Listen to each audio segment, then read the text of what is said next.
Le Nouvel Esprit Public, Philippe Meyer. Bonjour.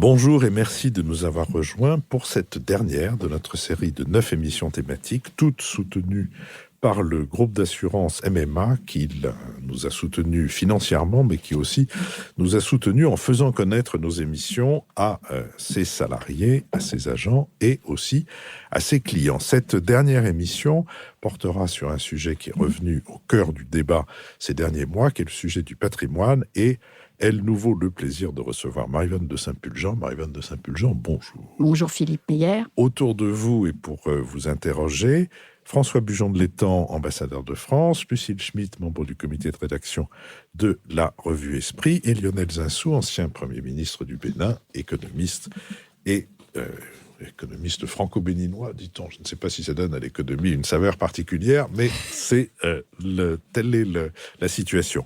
À propos d'économie, nous ne vivons pas seulement du soutien de MMA, bien que nous l'apprécions particulièrement, mais nous vivons aussi du soutien de nos auditeurs. Et selon l'usage, nous commencerons cette émission en remerciant certains et certaines d'entre eux et d'entre elles. Et pour ma part, je remercie Arnaud Decker, Yannick Gomez, Benjamin Roland, Daniel Le Olivier et Maria Christina Duval. Lionel Zinsou. Nous remercions Suzanne Srodogora, Anne Moïse, Olivier Motte, Jacques Blanc et David Villemain. François Bujon de l'Étang. Mais pour ma part, j'exprime mes remerciements à Laurent Bocon-Gibaud, à Pierre-Yves Bouillot, à Claire Alexandre, à Roselyne Emery et à Gisèle Gérard-Petit. Marie-Vonne de Saint-Pulgent. Un grand merci à Bruno Boniface, Leila Assouline, Clara Lenval, Benjamin Oliven, Anne-Laure Cassard. Lucille Schmitt. Et quant à moi, je remercie Jean-Pierre Proust, Cédric Ravalec, Françoise Refaber, Daniel Abimi et Marc Berman. Merci à elle et merci à eux. Et venons-en à notre sujet, celui du patrimoine. Marie-Vonne de Saint-Pulgent, vous êtes aujourd'hui présidente de section au Conseil d'État. Vous avez été directrice du patrimoine au ministère de la Culture et présidente de la Caisse nationale des monuments historiques et des sites, aujourd'hui appelée Centre des monuments nationaux. Vous êtes aussi présidente aujourd'hui de la Fondation des Treilles, très active dans les domaines des sciences, des lettres et des arts. Vous avez notamment publié chez Gallimard Le gouvernement de la culture et co-signé avec Denis Jambard un livre sur Gershwin, parce que, avant d'entrer à l'ENA, vous aviez moissonné quelques prix au Conservatoire national supérieur de musique. Un peu plus d'un mois après l'incendie de Notre-Dame, le 16 avril dernier, un sondage BVA relevait l'attachement de 86% des Français à leur patrimoine culturel, 96% d'entre eux soulignant le rôle de ce patrimoine dans la découverte de la diversité des régions de France et sa contribution au rayonnement du pays. 74% des personnes interrogées estiment que le patrimoine culturel est accessible à tous, mais en même temps 72% trouvent son accès trop cher, et 31% des Français déclarent avoir déjà donné pour la conservation de ce patrimoine. Si les Français estiment en grande majorité qu'il est normal que le financement de l'entretien de ce patrimoine soit réalisé par les fondations ou par les jeux, ils sont en revanche davantage partagés sur les financements émanant de sources étrangères. Aux yeux d'une majorité de Français, le patrimoine religieux et les monuments civils ou sites archéologiques apparaissent comme les mieux mis en valeur dans le pays. Néanmoins, cette mise en valeur cache d'importantes disparités territoriales et c'est à ce titre qu'Emmanuel Macron avait lancé en septembre 2017 la mission patrimoine confiée à Stéphane Bern. Le Loto du patrimoine, le jeu qui soutient cette mission, a, lors de sa première édition en 2018, dépassé son objectif initial de 15 à 20 millions d'euros pour récolter 22 millions d'euros. Une deuxième édition a donc été entreprise. Le ministre de la Culture a présenté en juin la liste de 103 monuments bénéficiaires de ce tirage spécial qui sera organisé pour la fête nationale. Ce sont 121 nouveaux sites en péril contre 270 l'an passé qui tireront bénéfice de cette opération. Outre le 18 monuments emblématiques, un projet par département a été sélectionné pour assurer un meilleur maillage. Dans un pays riche de 44 318 monuments historiques immobiliers, selon la base Mérimée de 2014, la question des financements de leur conservation demeure cruciale. C'est à ce titre que la potentielle réforme du dispositif d'incitation fiscale accordé par la loi dite loi Yagon de 2003 a provoqué au mois de juin de fortes réactions parmi les spécialistes en gestion des institutions culturelles et patrimoniales. Marie-Vonne de Saint-Pulgent, pour commencer notre conversation, au-delà de l'émotion en France et à l'étranger, quelles conséquences l'incendie de Notre-Dame de Paris peut avoir sur la politique du patrimoine, j'allais dire sur la politique de tous les patrimoines, parce que dans l'esprit et dans la pratique des Français, ce mot recouvre aussi bien les chapelles romanes que les friches industrielles. Marie-Vonne de Saint-Pulgent. Enfin, je pense que dans l'esprit des Français, c'est surtout les chapelles romanes. Mais enfin, bon, c'est un détail. C'est dans l'esprit des services et du ministre, du gouvernement, que ça recouvre des éléments patrimoniaux qui ne sont pas forcément perçus comme tels par le public, même s'ils le sont dans les faits. Écoutez, je pense d'abord que ça a réveillé effectivement un goût patrimonial qui est toujours latent chez les Français. Ils le fréquentent très assidûment. Ça fait partie des pratiques de famille et aussi de tourisme. On va voir le patrimoine quand on est en déplacement à l'étranger, et puis on va voir le patrimoine de proximité quand on reçoit des visiteurs. Et c'est aussi un lieu où on transmet certaines idées sur le pays, ce qu'il est, etc., à ses enfants et à ses petits-enfants.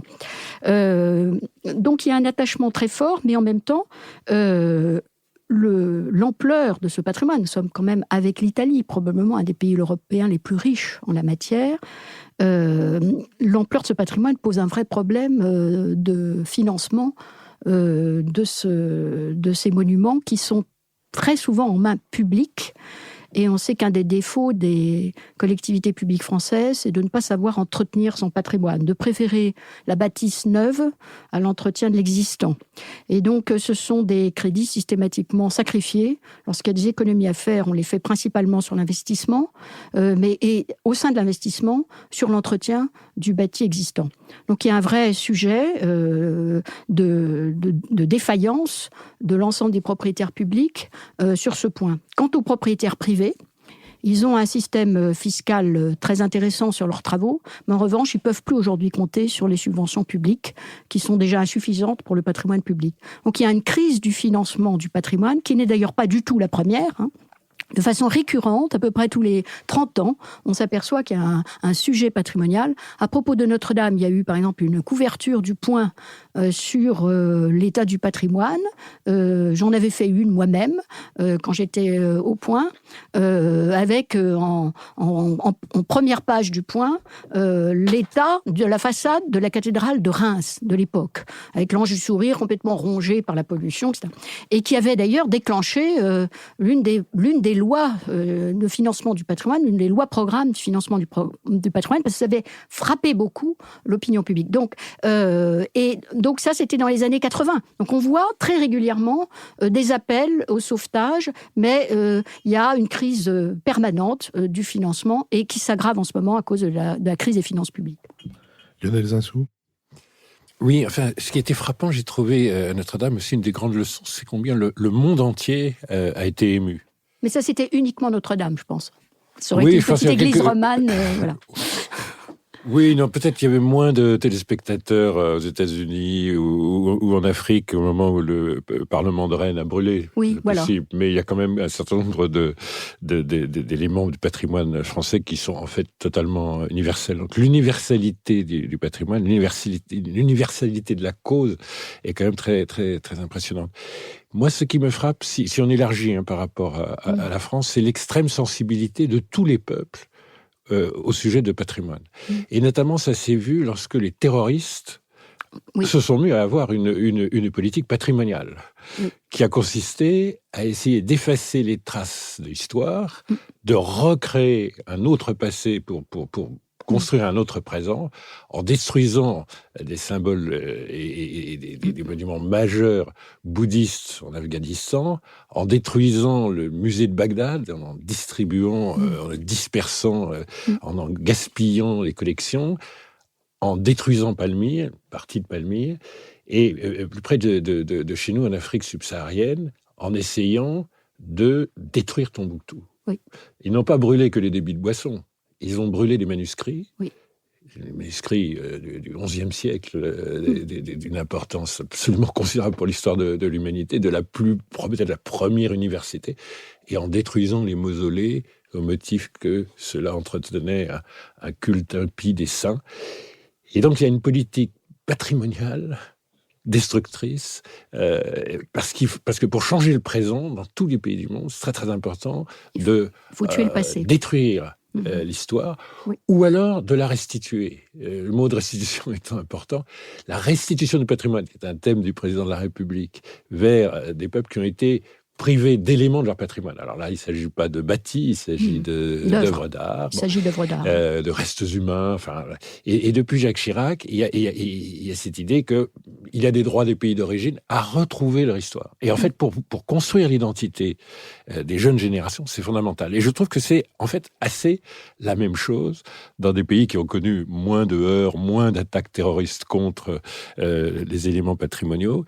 Mais on ne peut pas construire le présent et on ne peut pas parler à ses petits-enfants et à leur passer des traditions et à leur faire le récit, le roman national, si on n'a pas une politique vivante du patrimoine.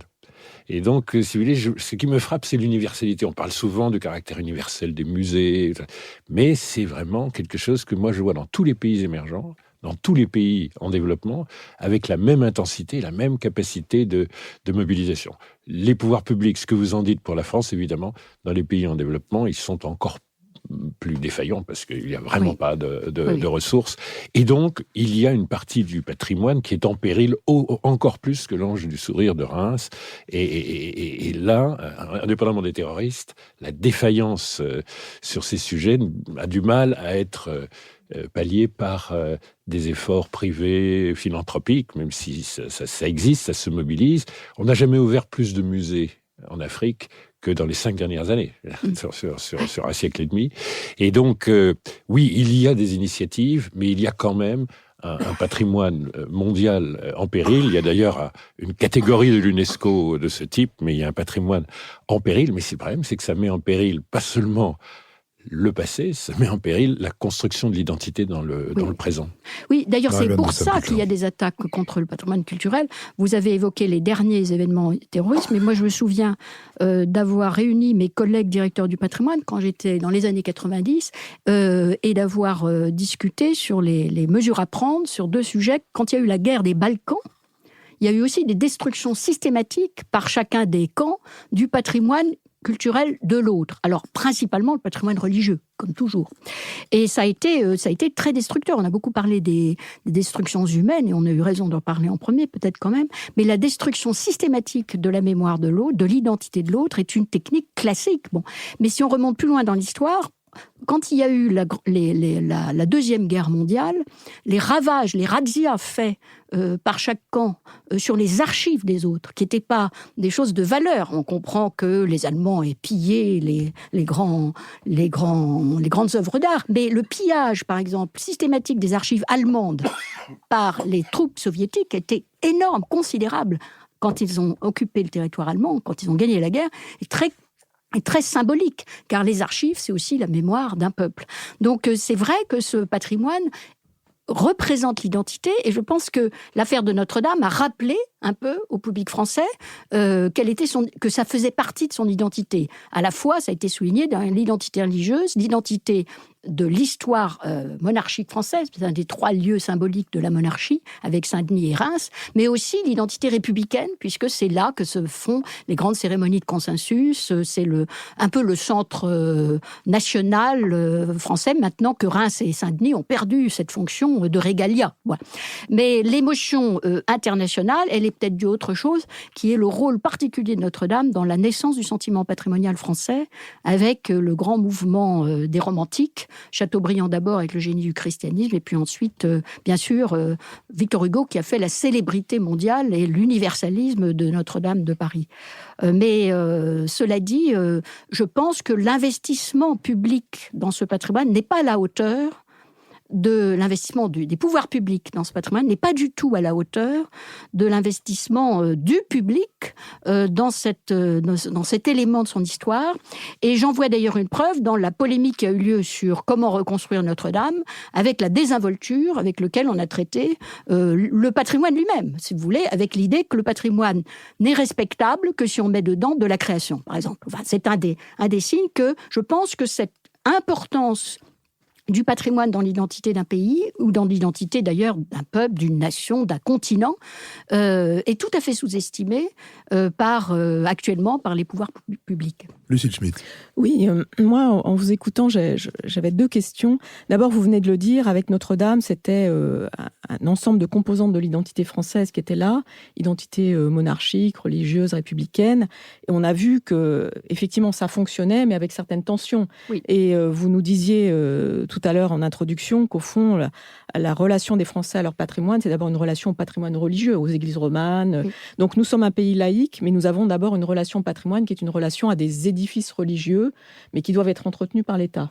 Donc j'aimerais vous entendre sur cette difficulté, ou en tout cas cette tension qui existe malgré tout. Et puis par rapport à Notre-Dame, on a vu que par exemple à la ville de Paris, s'était enclenché un débat entre l'opposition municipale et l'équipe de la maire de Paris sur la question de l'entretien des églises à Paris, qui évidemment est apparue comme par hasard juste après l'incendie de Notre-Dame. Et donc avec l'idée qu'on n'entretenait pas assez les églises. Et c'est un débat qui est porté plutôt par la droite. Et à laquelle d'ailleurs l'équipe de la maire, sans doute dans la perspective des municipales, a répondu en disant qu'ils allaient abonder les crédits et mieux entretenir les églises. Donc moi je trouve que c'est un débat assez palpitant sur la façon dont notre identité est évidemment plurielle, mais dont chaque camp peut se revendiquer laïque ou plus spirituel. Et je suis aussi frappée par le fait que le débat sur la restauration de Notre-Dame a été un débat d'inculture, c'est-à-dire qu'on avait le sentiment que personne ne prenait le temps de réfléchir par rapport à la manière dont on restaure un monument en l'état, j'allais dire, ou en tout cas en tenant compte de son histoire. Est-ce que vous pourriez nous parler un petit peu aussi de cette inculture parfois qui me semble envahir l'espace politique? Il faut le faire en 5 ans, il ne faut pas le faire en 5 ans, il faut le faire à l'identique, ou il faut y ajouter de la création, y compris par certains architectes d'ailleurs. Je trouve que ça fait beaucoup de choses par rapport au respect du monument. Marie-Vanne de Saint-Pulgent. Oui, alors j'adhère à tout ça. L'attachement principal au patrimoine religieux par les Français, ce peuple laïque qui adore les monuments religieux. Le peuple républicain qui adore la monarchie, voilà, et laïque qui adore les monuments religieux. J'allais exactement dire ça. C'est la même chose que ce peuple républicain qui a coupé la tête à son roi et qui admire les monarchies des autres et qui est nostalgique de la monarchie. Donc j'ajouterais les châteaux aussi. Bon, oui. Les palais, les châteaux. Il y a pas le grand patrimoine civil est admiré aussi et c'est sympathique et c'est ce qui est sympathique dans le travail immensément utile de Stéphane Bern, je tiens à le dire. Le petit patrimoine aussi vernaculaire.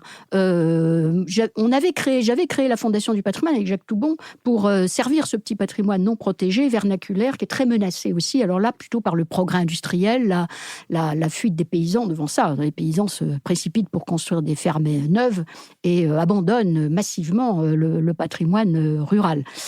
Donc, c'est plus divers que ça. Ce qui est plus difficile à passer, c'est le patrimoine industriel, c'est ce genre de choses.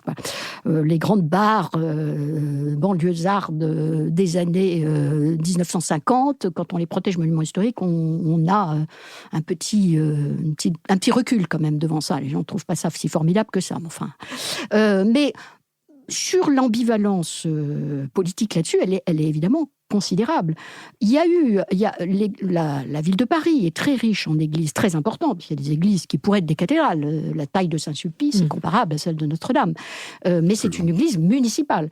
Et évidemment, Paris, étant une ville riche depuis toujours et étant vraiment le centre religieux français, a énormément d'églises. Mais ce n'est pas le seul cas. Vous avez la ville de Rouen, qui a un patrimoine ecclésial absolument énorme, et où là, la plus grande église de Rouen est plus grande que la cathédrale, qui appartient à l'État, le reste appartient à la ville. Et les choix faits par la ville par d'autres villes de France sur les investissements sont rarement favorables à ce type de patrimoine parce qu'au fond, les maires estiment que c'est pas leur affaire et que peut-être même ça pourrait effectivement susciter une hostilité de l'opinion laïque. Ce qui n'est pas vraiment le cas quand il s'agit vraiment de monuments. Mais cette ambivalence est évidente et effectivement, ce qui a été évident aussi dans le cas de la réaction de la ville de Paris à Notre-Dame, c'est cette façon de se précipiter pour offrir de l'argent pour refaire Notre-Dame de Paris, alors même qu'il n'y a pas assez d'argent pour entretenir le patrimoine ecclésial de la ville. Et donc, je comprends là-dessus que les élus se posent des questions quand même, se disent, est-ce que c'est la priorité de la ville de Paris que d'aller entretenir la cathédrale de l'État alors qu'elle ne le fait pas pour son propre patrimoine? Et je dirais que c'est vrai d'ailleurs de toutes les villes. Moi, j'aurais tendance effectivement à leur dire, je ne pense pas qu'il y ait trop d'argent pour Notre-Dame, mais je pense que la priorité des communes, c'est plutôt leur propre patrimoine que d'aller faire ça. Alors, quant à l'inculture... Ça ne fait pas passer à la télévision. Non, ça ne fait pas passer à la télévision. Mais aussi, il y a eu, très bien capté par le président de la République, d'ailleurs, ce moment de consensus national qu'il a su sentir tout de suite ce soir de l'incendie, qui a d'ailleurs éclaté dans des conditions très télégéniques, comme sans doute vous en êtes tous aperçus. Au moment où la nuit tombe, l'ancien disent c'est un moment où les télévisions américaines sont déjà réveillées et peuvent diffuser les images en direct. Ça explique aussi, c'est pas toute l'explication sur le retentissement mondial. Il y a aussi la comédie musicale Esmeralda. Hein, bon. Mais quand même, je veux dire, c'est quand même un moment magique, quoi. Et pour les télévisions, ça fait des images. Enfin, vous savez à quel point c'est important, les images. Donc, on comprend très bien, le président de la République a senti ça, mais ce qui est très frappant, c'est tout de suite après le consensus maximum, les dissensions qui s'accumulent. Et ça, effectivement, parce que c'est un sujet, en réalité, le patrimoine, c'est un sujet passionnel. Et on revient à ce que disait tout à l'heure M. Zizou. C'est vraiment un sujet sur lequel toutes les passions se convergent et se réveillent à cette occasion. François Bujon de l'Étang.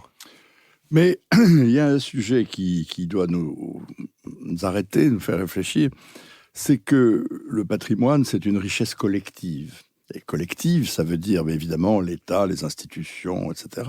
Mais ça veut dire aussi les gens, y compris les braves gens. Il y en a beaucoup qui sont tout à fait disposés à faire ce qu'il faut pour entretenir le patrimoine. Alors justement, comment tout ceci, dans votre esprit, doit-il se répartir ? Les sondages montrent que, bien entendu, les Français attendent de l'État que ce soit lui qui entretienne le patrimoine. Ils attendent tout de l'État, donc ça n'a rien d'étonnant. Ils se tournent vers lui, comme ils l'ont toujours fait tout au long de leur histoire centenaire.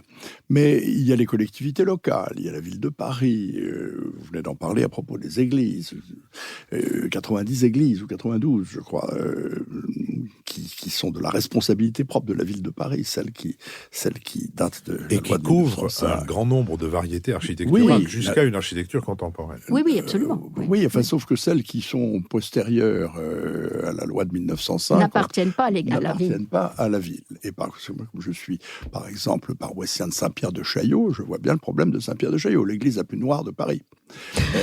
Oui, absolument. Alors qu'elle était la première à être ravalée dans les années 60, si ma mémoire est bonne. Parce que c'est postérieur à la loi de 1905.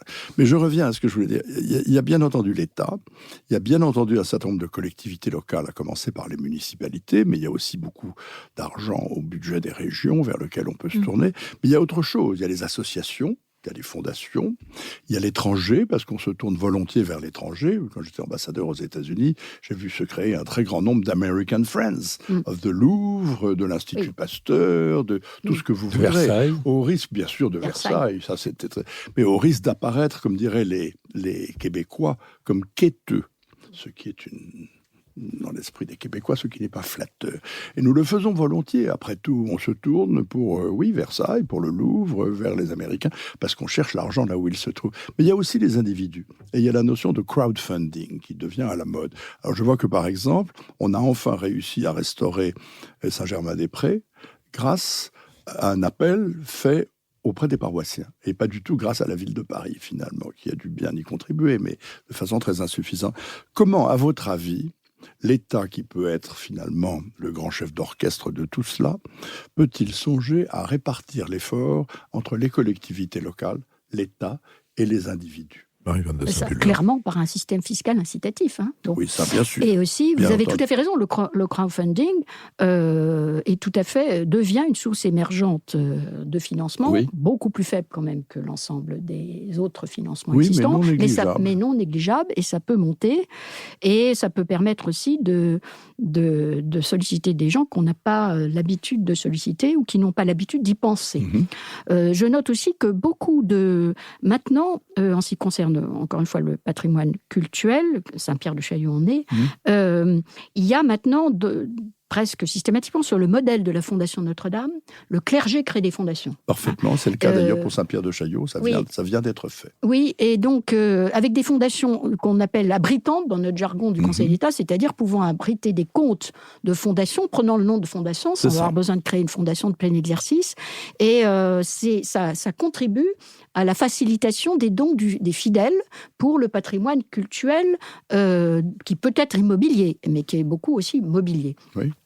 Il y a la Fondation du patrimoine, elle a été créée pour ça. Oui. Nous l'avons créée pour ça. Mais alors la Fondation du patrimoine, elle fonctionne, et c'est assez intéressant, par un label fiscal. C'est-à-dire que les travaux qu'elle labellise avec le concours des services du patrimoine donnent lieu à une défiscalisation particulière. C'est-à-dire que même si vous pouvez déduire les travaux que vous faites, mais ça s'adresse aux propriétaires, de votre revenu global. Voilà.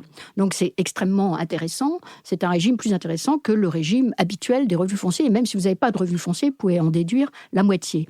Donc tout ce système, c'est comme ça que l'État peut faire. C'est par un régime fiscal privilégié. Notre régime est très intéressant, très favorable. Le problème, c'est que il entre dans ce qu'on appelle la problématique des niches fiscales, qui sont une des bêtes noires du Parlement.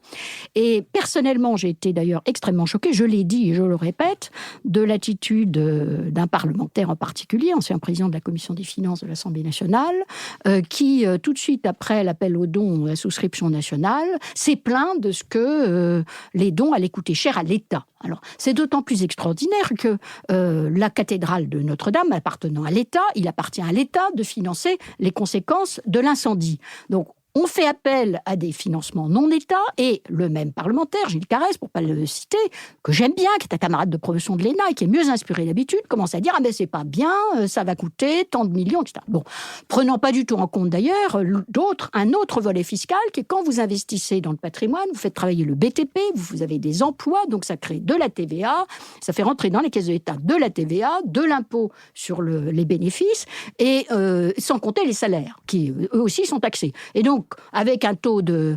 fiscalisation moyen de près de 50%, la moitié de ce que donnent les gens pour ça retourne ensuite dans les caisses de l'État. Donc finalement, fiscalement, ça n'est pas du tout défavorable. Mais néanmoins, on est en pleine contradiction. D'ailleurs, on ne peut pas trouver suffisamment d'argent public pour faire ça, alors que c'est la responsabilité des pouvoirs publics. Donc on doit faire appel à d'autres financements. Et là, il y a des bien-pensants qui se plaignent que ça va coûter, parce que c'est une niche fiscale et qu'il faut réduire les niches fiscales. Voilà, donc c'est un peu le problème, si vous voulez.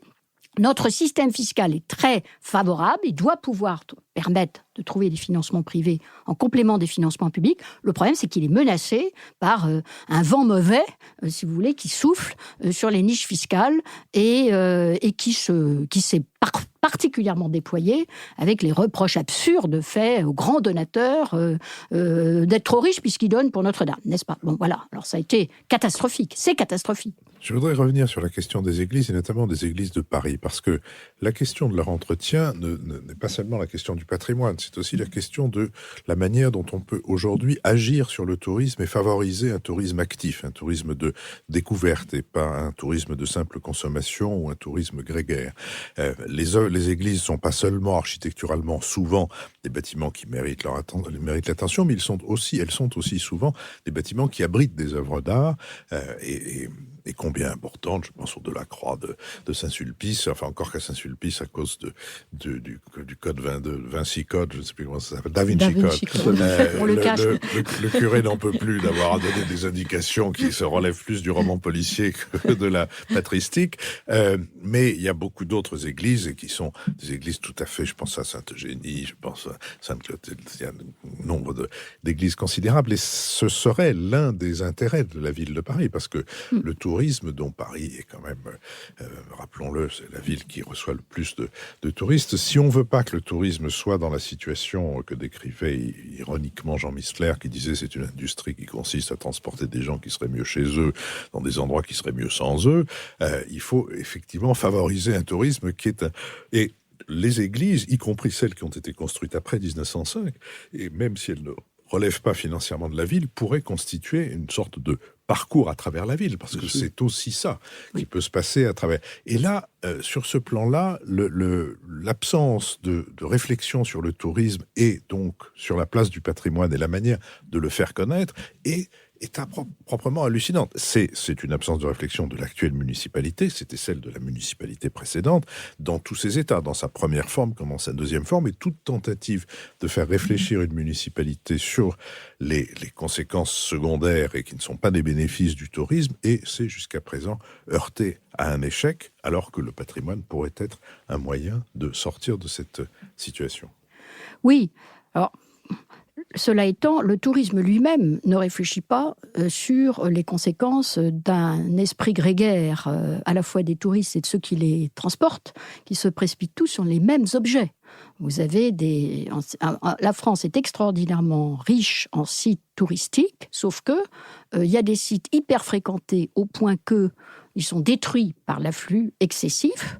C'est quand même un peu le cas de Notre-Dame. Hein. Si vous regardez le nombre de gens qui vont à Notre-Dame, vous vous demandez comment l'évêque peut encore servir la messe. Il ne peut pas. Il faut qu'il le dise à 5 heures du matin. Voilà, mais si on prend le cas du château de Versailles, qui a été cité tout à l'heure, on sait très bien que le château de Versailles, qui est très vaste et très divers dans son offre, ce sont toujours les mêmes endroits qui sont fréquentés.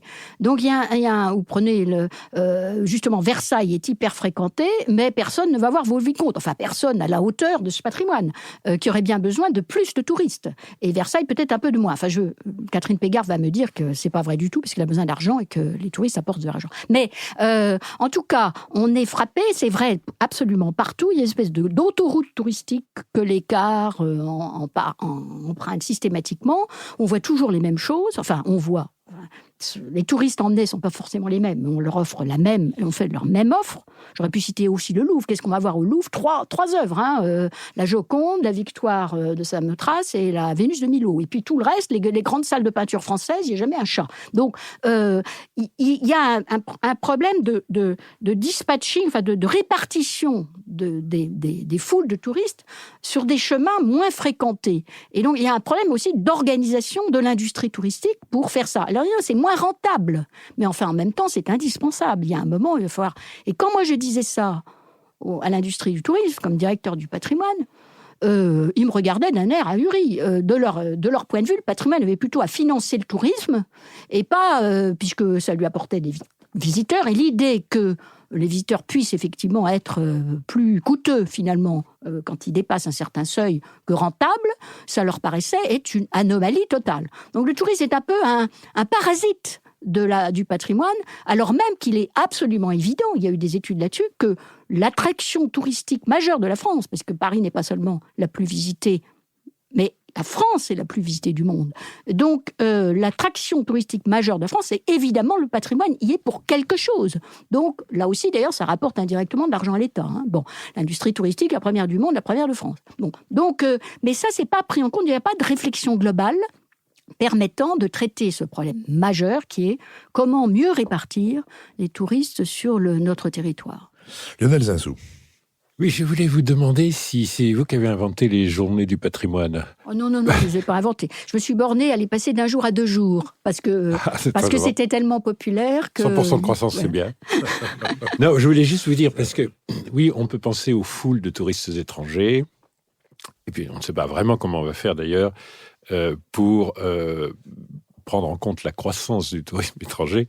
Le ministre du Tourisme de la Chine avait prévenu le ministre des Affaires étrangères chargé du tourisme il y a peu d'années, le fait qu'avec 1 500 000 touristes chinois, c'était déjà un contingent important, mais qu'il fallait qu'ils se préparent, parce que dans le 12e ou le 13e plan de la République populaire, il y aurait plutôt 15 millions de touristes chinois en France, et à un horizon très court, à moins de 10 ans.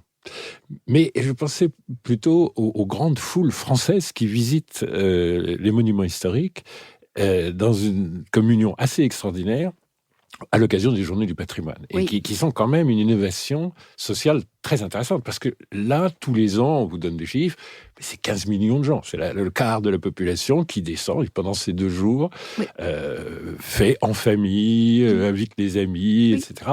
Et vous disiez, il y a un aspect de convivialité, un aspect de solidarité intergénérationnelle, c'est très frappant. Si je peux juste témoigner, parce que moi, j'ai une petite maison en Normandie que j'ai un peu restaurée, et qui est ouverte au public ces jours-là. C'est une ferveur absolument extraordinaire. Vous faites visiter votre maison, les gens sont d'abord reconnaissants, parce que c'est très intéressant de rentrer à l'intérieur de la maison des gens, et puis ils vous disent, il faut que j'excuse, alors ils viennent quelques milliers en 2 jours. Il faut que j'excuse ma belle-sœur parce qu'elle est venue il y a 2 ans, mais elle m'a demandé que vous l'excusiez de ne pas être là cette année.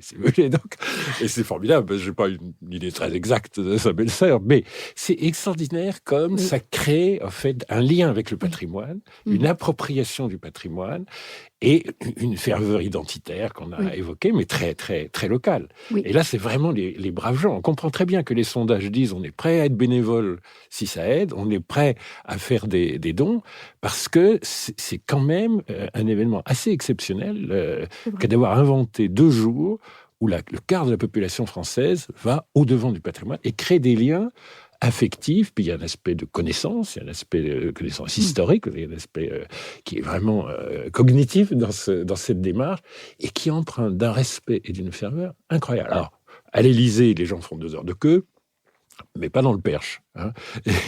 Et donc, ils peuvent voir de nombreux monuments. Et moi, je suis très frustré parce que je ne peux pas aller voir les monuments de la région, puisque je suis obligé de recevoir les gens. Alors, certains jours, il y a le conseiller général, c'est les années qui précèdent les élections, qui est sur le seuil, qui salue les visiteurs.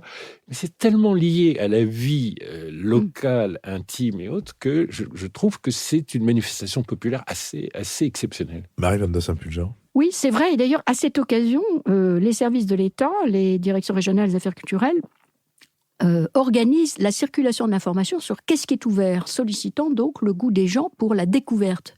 Mais ils le font que ces 2 jours-là. Le reste du temps, ils ne le font pas. Ça, c'est un type de politique employée pour les journées du patrimoine qui pourrait être utilement employée le reste de l'année pour justement répartir mieux le public, et qui pourrait être assumé nationalement, par les villes, par les départements, par les régions, les parcours. Hein.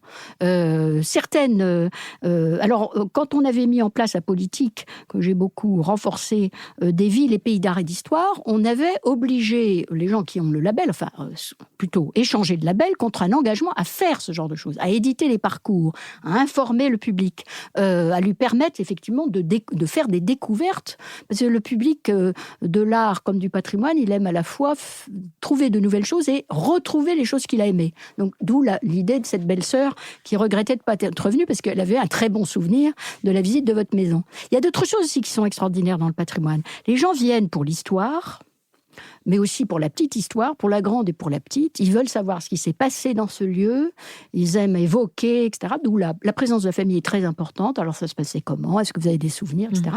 Qu'ils peuvent éventuellement partager. Chez moi, c'était comme ci, comme ça.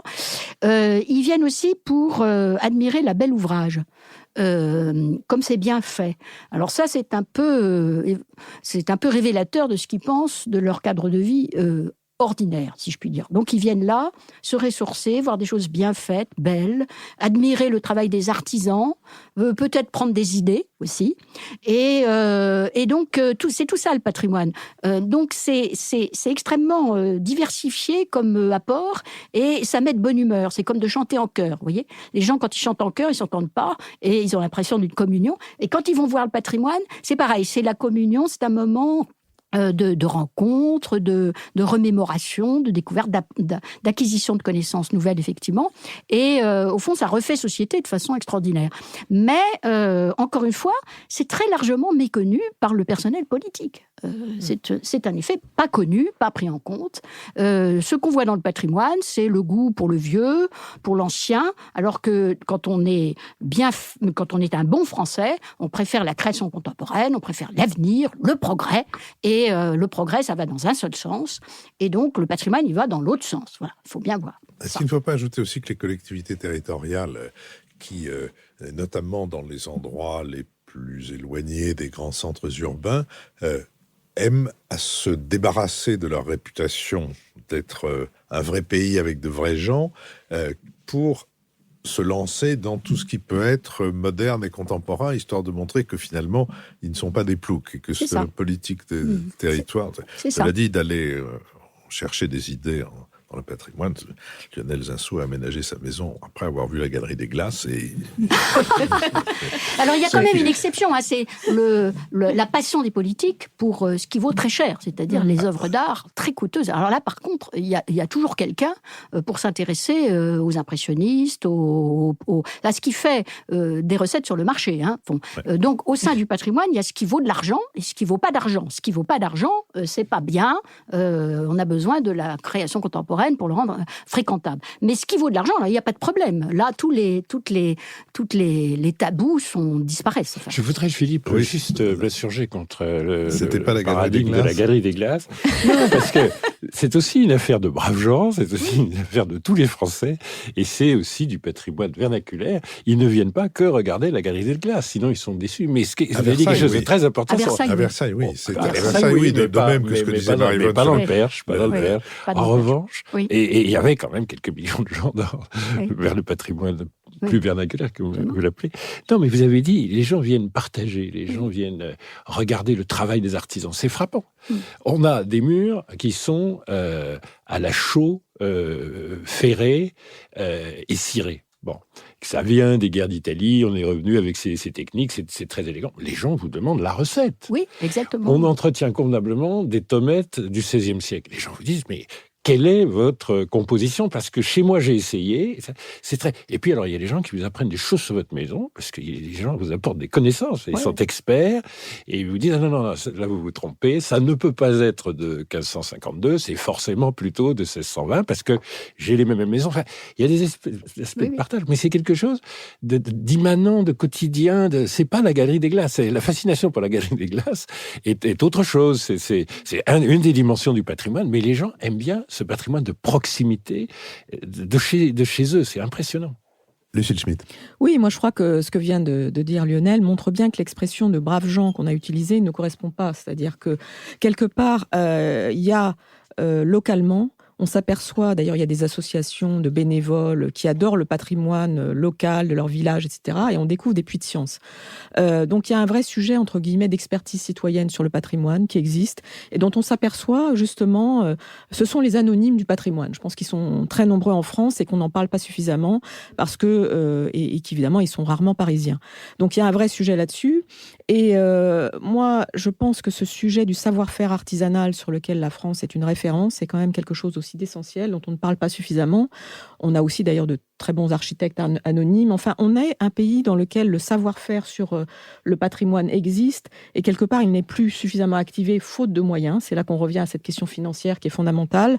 Et donc, il y a toutes ces questions de comment est-ce qu'on pourrait mieux utiliser ce savoir-faire, d'ailleurs peut-être mieux le faire valoir que je voulais vous poser. Puis, je voulais poser une petite question sur le loto du patrimoine parce que vous nous avez dit, grâce à Lionel, que donc vous avez porté à 2 jours ces journées du patrimoine. Je trouve que le loto du patrimoine, quelque part, est une espèce de prolongement presque logique et naturel de ces journées, du succès de ces journées du patrimoine. Il fallait avoir la bonne idée. Et je ne sais pas si c'est Stéphane Bern qui l'a eu tout seul, mais en tout cas, il fallait avoir la bonne idée que toute cette mobilisation autour des journées du patrimoine pouvait donner lieu ensuite à des actes concrets en fait de financement.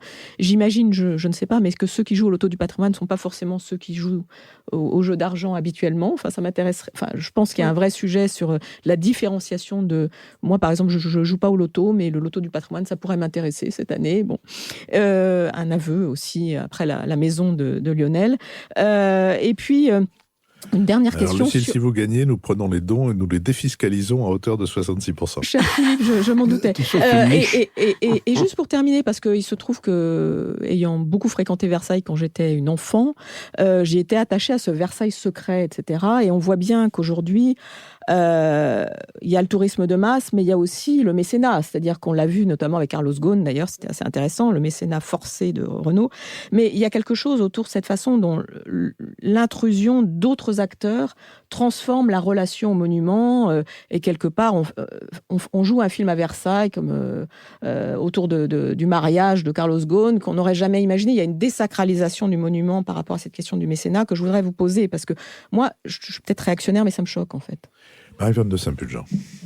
Sur la question des artisans, c'est un sujet très grave parce que la baisse des crédits publics, il y a des professions entières d'artisans d'art qui ne peuvent exister qu'à travers la commande publique parce que la commande publique est régulière et qu'ils ne peuvent pas vivre du privé. Je vais prendre un seul cas qui est celui des vitraillers. Extrêmement important parce que la France possède plus de 80% du total du patrimoine mondial du vitrail ancien. Si elle cesse d'entretenir ce vitrail et que si la profession de vitrailler qui ne peut pas vivre sans les commandes publiques disparaît, c'est le patrimoine mondial du vitrail qui, à brève échéance, disparaît. Mais l'ensemble des métiers du patrimoine est menacé par la baisse des commandes qui font qu'il y a des entreprises qui disparaissent parce qu'elles ne peuvent plus vivre. Ce sont des entreprises spécialisées. Alors, elles peuvent intervenir dans le bâti neuf, qui peut le plus, peut le moins, disent. Enfin, les vitraux, c'est difficile. Hein. Bon, les tailleurs de pierre aussi. Mais surtout, elles sont moins compétitives dans ce secteur. Et donc, on est en train de perdre des compétences et on sait par l'histoire que quand on perd une compétence, c'est très long de la reconstituer. Et on ne peut pas dire que on va pouvoir avoir recours facilement aux autres pays européens en important de la main-d'œuvre spécialisée, parce que moi j'ai vécu une expérience dans le Maghreb où les médinas du nord de l'Afrique ne pouvaient plus être entretenus correctement parce que le savoir-faire sur ce type particulier de torchis était perdu.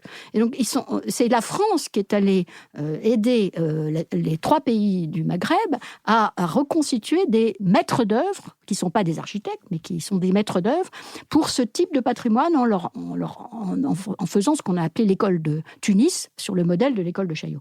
Donc, on sait que c'est très compliqué, quand on a perdu ce type de compétences, de les reconstituer, que ça ne se fait pas simplement en remontant les commandes. Donc ça, c'est un sujet majeur, et j'ajouterais que c'était bien connu au XIXe siècle et au début du XXe siècle, ce sont ces artisans-là qui entraînent les autres, si vous voulez, avec un niveau de qualité technique, d'expertise, de connaissance aussi. Ce sont des gens très, très informés, qui connaissent intimement l'histoire du bâti, les techniques, qui entraînent la qualité générale des artisans et des entreprises françaises. Et j'ajoute que une chose qu'on a redécouverte assez récemment, c'est qu'en réalité, les techniques patrimoniales, les matériaux employés dans le patrimoine, ce sont des matériaux durables, ce sont des choses qui correspondent aux besoins généraux du bâtiment aujourd'hui, parce que le torchis, ça régit très bien aux variations thermiques, beaucoup mieux que les matériaux modernes.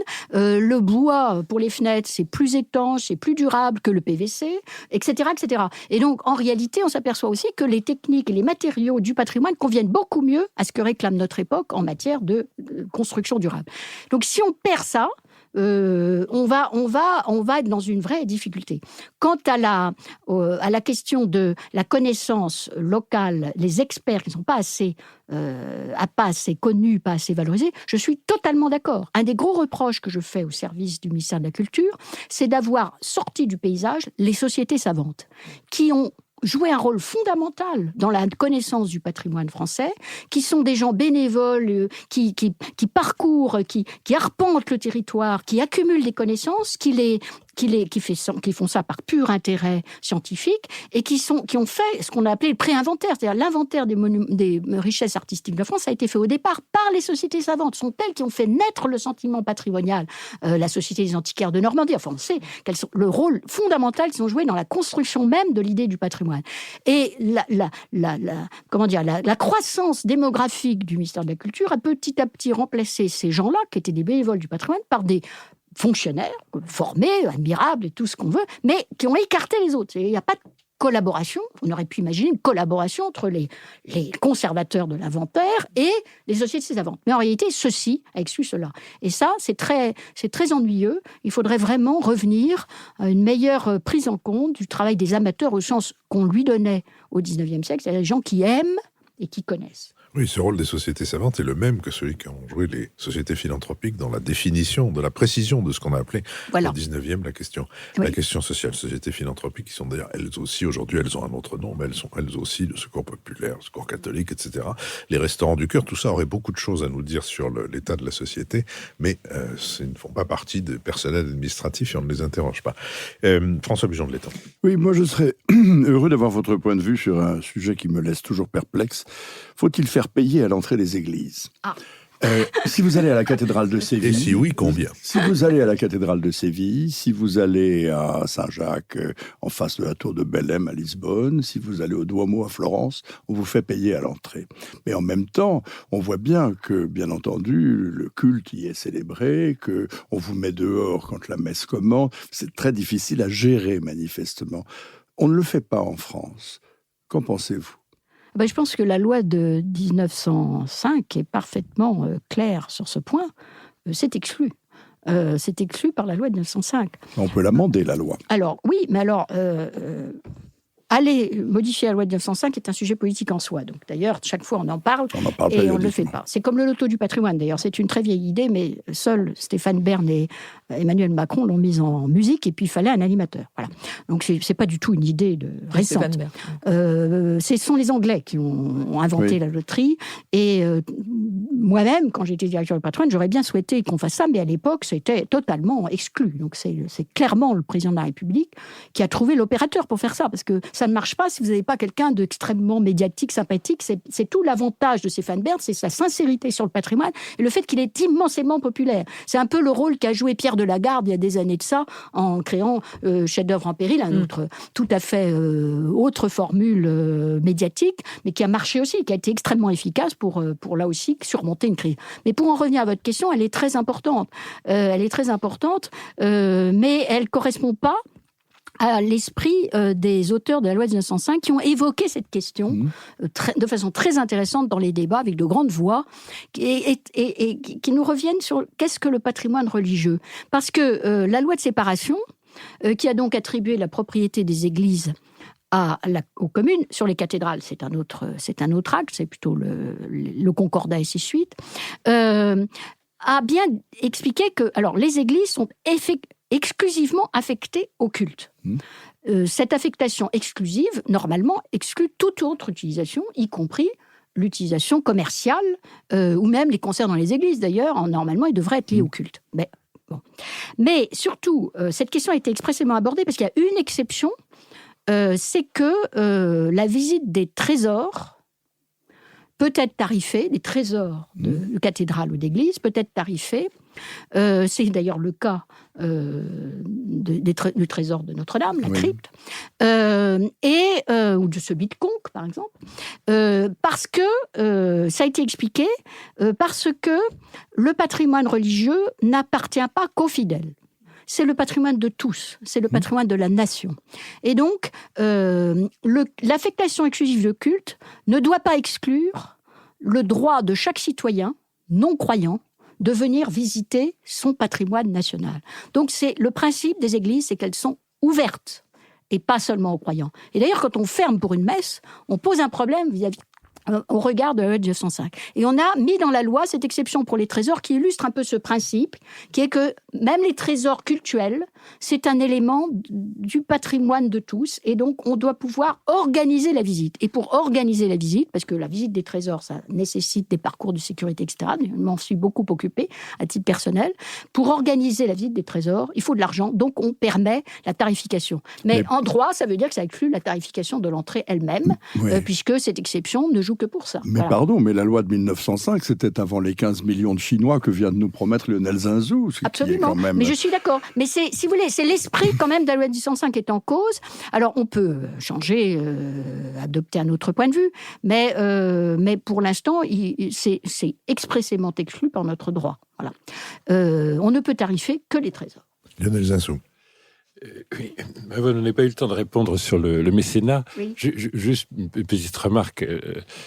Non, je ne crois pas que ce soit une remarque réactionnaire que de dire que c'est choquant de voir des entreprises dans les murs. C'est une remarque gauchiste, simplement. Mais en revanche... J'assume. Le modèle économique d'un musée, le modèle économique d'un monument ne peut rien devoir à la billetterie. Il n'y a pas de prix qui équilibre les comptes. Moi, je suis au conseil d'un musée, le musée Branly-Jacques Chirac. La billetterie, c'est moins que la concession de la librairie dans les murs. C'est moins que la concession du café et du restaurant. Donc, il n'y a pas de prix qui permettrait d'équilibrer l'offre et la demande. Et puis, les monuments historiques reçoivent beaucoup de scolaires, beaucoup d'enfants. C'est d'ailleurs un paramètre que le ministère de la Culture fixe. Qu'est-ce que vous faites vis-à-vis de ces populations ? Donc, il faut du mécénat. S'il n'y a pas de subvention, s'il y a de moins en moins de subventions, il faut bien du mécénat. Et les entreprises ne font pas que des fêtes galantes et excessives les soirs de privatisation. Elles font quand même énormément de restauration qui sont presque désintéressées, qui ont des effets, des bénéfices d'image, mais vous êtes sensible qu'elles ne sont pas du tout, elles ne peuvent pas obtenir des contreparties commerciales. Et donc, il ne faut pas confondre la privatisation pour une soirée dans un monument et le fait qu'on a absolument besoin de l'implication des entreprises. C'est d'ailleurs très populaire chez leurs salariés. Très vite, j'ai travaillé dans le mécénat culturel et en fait, j'ai été souvent frappée quand même de l'âpreté de la négociation de la contrepartie qui me semblait parfois être confiée à des personnes qui n'avaient aucune considération pour le monument. C'était pas gauchiste, c'était juste une question de considération pour le monument. Marie-Vonne de Saint-Pulgent. Oh, je sais très bien, le patrimoine a absolument besoin de mécènes, c'est évident. C'est évident et donc il ne faut pas être choqué par ça. Les mécènes privés, les individus, les entreprises, le corporate, Nelson a raison, c'est le modèle économique. Cela étant, il y a des abus. Il y a des abus et c'est cela qu'il faut contrôler. Et puis, il y a aussi une déresponsabilisation du propriétaire public. Alors, je vais prendre le cas de Versailles. Versailles trouve du mécénat pour restaurer ce qui se voit. Donc, il a pu mettre, par exemple, de la feuille d'or sur sa cour d'honneur, partout sur les toitures. Dans le même temps, le propriétaire public n'a pas fourni l'argent qu'il faut pour mettre aux normes le réseau électrique de Versailles. J'ai dénoncé cette situation dans mon livre « Le gouvernement de la culture » il y a 20 ans. Aujourd'hui, j'ai interrogé récemment la présidente de Versailles. Seule la moitié du travail a été fait. Et alors, voilà, c'est un problème. Mais alors, on revient à la responsabilité de l'État. Il faut savoir qu'aujourd'hui, Versailles peut brûler. Puisque tant que vous n'avez pas réparé la totalité du système électrique de Versailles, il suffit d'un bout pour que tout brûle. Voilà. Donc c'est un peu ça.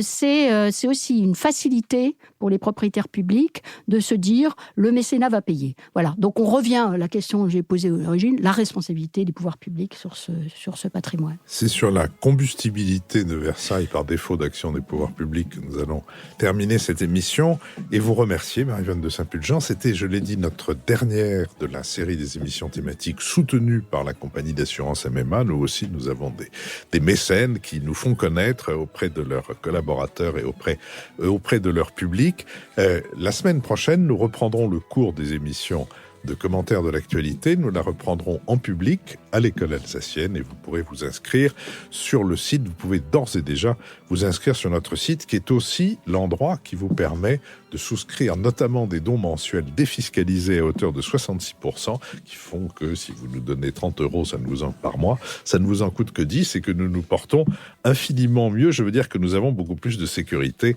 sur notre pérennité. Cette émission a été préparée avec Charlotte Montier, c'est Nicolas Tourneau qui en fait vivre le site, Benoît Carré assure le compendium de notre conversation, c'est Thibaut Delage qui l'a enregistré pour le studio L'Arrière-Boutique et c'est Julien Neuville qui l'a produit pour Nouvelles Écoutes. À la semaine prochaine.